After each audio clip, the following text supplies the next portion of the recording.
So here you were, 19? Mm-hmm. Okay, and he was 20 years older, and he's interested in you romantically. This powerful man suddenly came along, parting the seas to make room for my dream. Tommy Mottola, the president of Sony Music.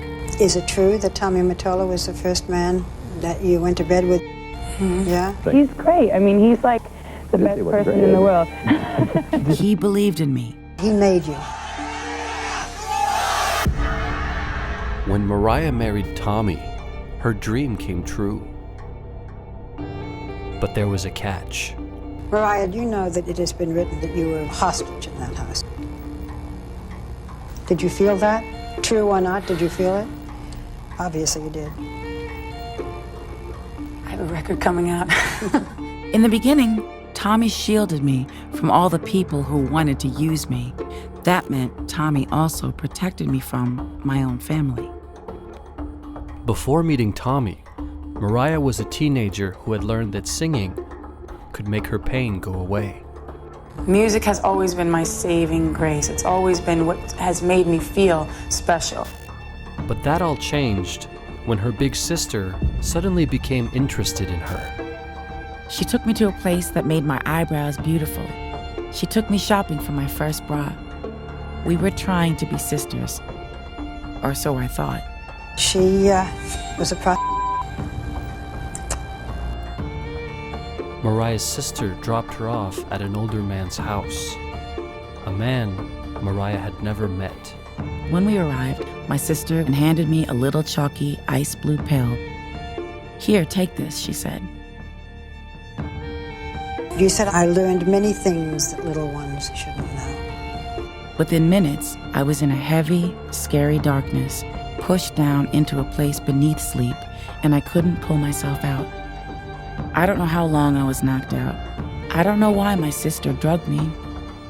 I don't know why my mother let me go with her and this man.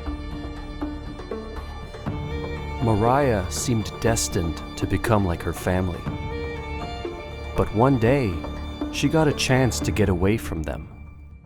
My friend brought me to a party to meet a guy named Jerry Greenberg.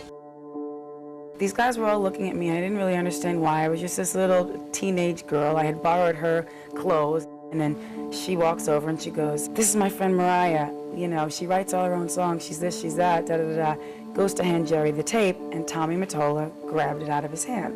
So he went out, left the party. Then she told me who he was, and I said, okay, this guy's never going to listen to my tape. What Mariah didn't know was that Tommy had actually left the party to listen to her demo tape in his limo. Tommy came back to find me, but I was gone. And so began Tommy's quest to not only find Mariah, but to win her over. The way it happened was very fairy tale-esque. I understand why people equate my story with the Cinderella. Come back? Oh, please come back. I don't even know your name. How will I find you? Mariah and Tommy got married in a lavish, celebrity-studded ceremony reminiscent of the royal wedding of Diana and Prince Charles. But behind the scenes, Mariah's life was becoming more of a nightmare than a fairy tale.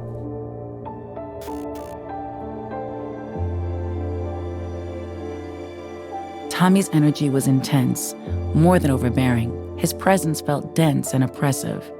Even before he would enter the room, I could sense the air change and my breath grow short. Often I just wanted to go to the kitchen for a snack or to sit at the table and write down some lyrics. But every time, right as I would start to settle in and begin to find my breath, "Hey, what are you doing?"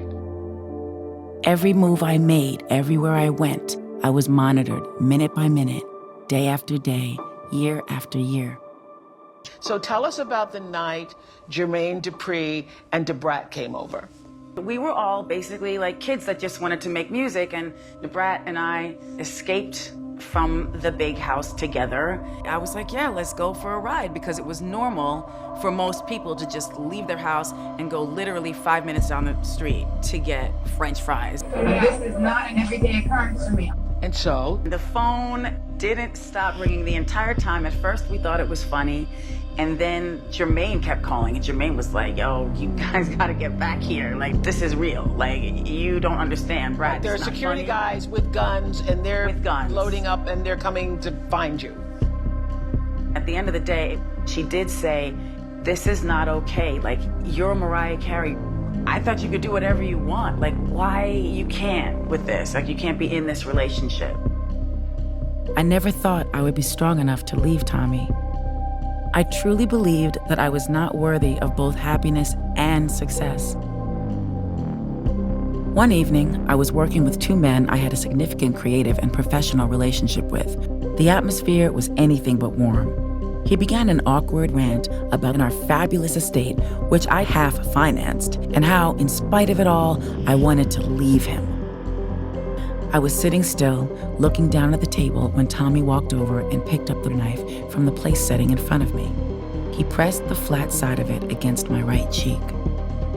Every muscle in my face clenched. My entire body locked in place. My lungs stiffened. Tommy held the knife there. His boys watched and didn't say a word. After what seemed like forever, he slowly dragged the thin, cool strip of metal down my burning face. That was his last show with me as the captive audience.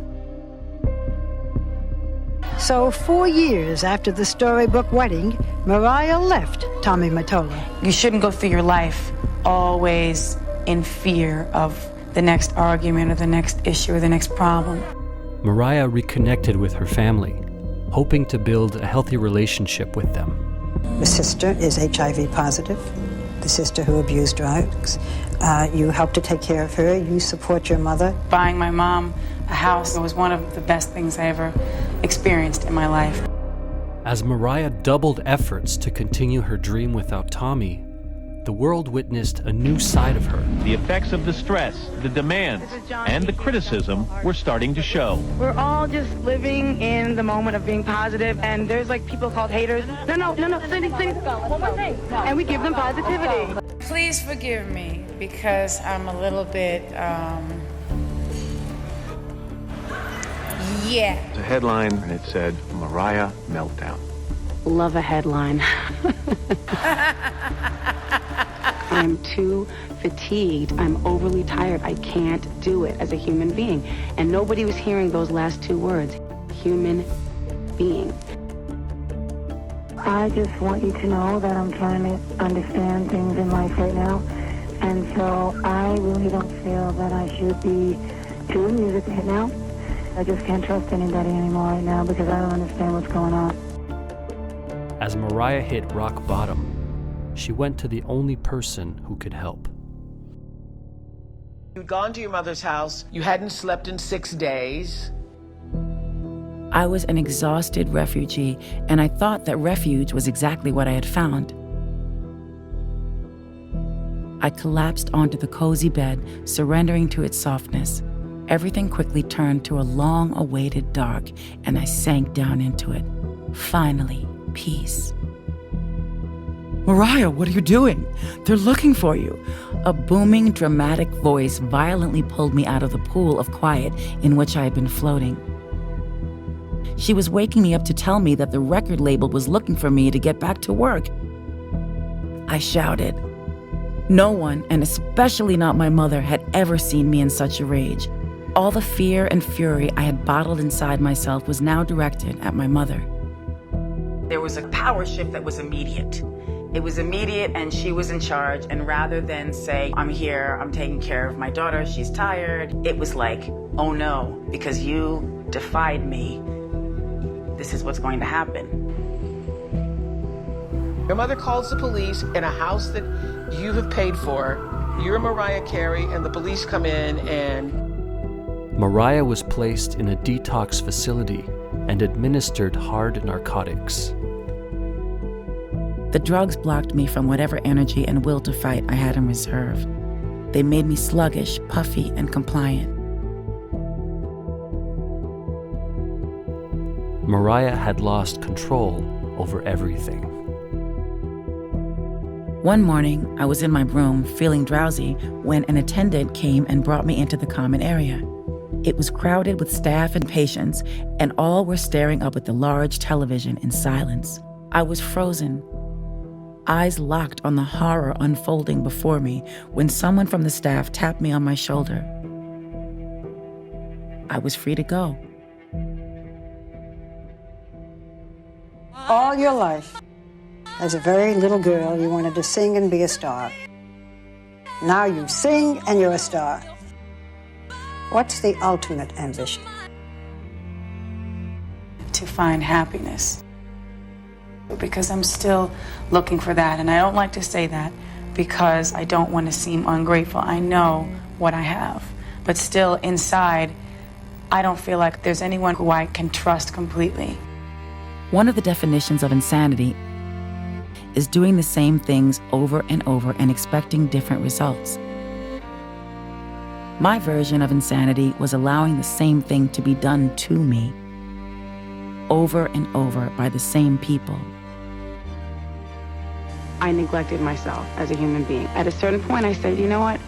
Forget this. Forget this whole career at this moment because it's too much for me. I finally got a chance to take time for me, and I learned a lesson. No one is going to stop me or take all my power again. Mariah cut ties with her family and started a family of her own.